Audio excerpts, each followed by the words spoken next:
Hi, this video is for folks who are a little new or uncomfortable with Google Classroom because it may not be something you've had to use in the past.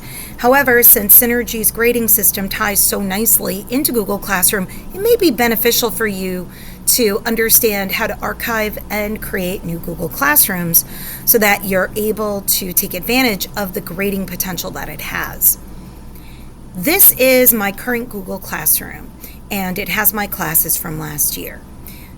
The first thing I need to do before I do anything else is archive the classes I will not be using again this year. Now, since I have completely different students, archiving them helps to free up the students I had last year so that they don't have their classroom screen bogged down by all of the classes they used to take. Archiving is super easy. We just click here, and at those three dots, we select Archive.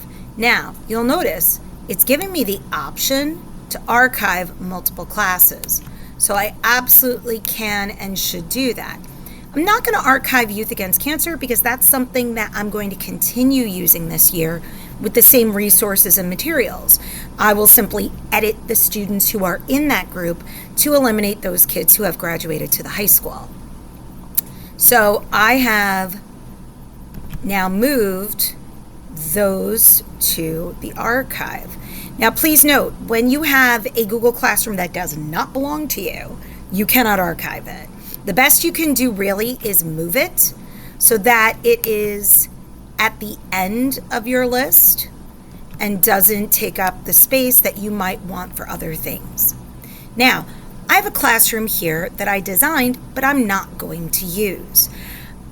In this screen, Google doesn't give me the availability to delete it. However, if I go to Archive and move it, I will be able to, when I go into my archived classes, delete that class. So let me see if I can track it down. There he is. And then I just pick delete, and it's gone. So you'll see that I have a lot of archived classes over the years, and I do that for pacing. I do that so I can go back and see what resources, materials, video links I've used with other students. I do that so I can carry over some of my rubrics from year to year, but it is not necessary. If you would like to delete multiple archived classes, you are welcome to do so. And if you want to visit an archived class, it really is super easy. You just click on it, and it shows you everything you did with your kids last year.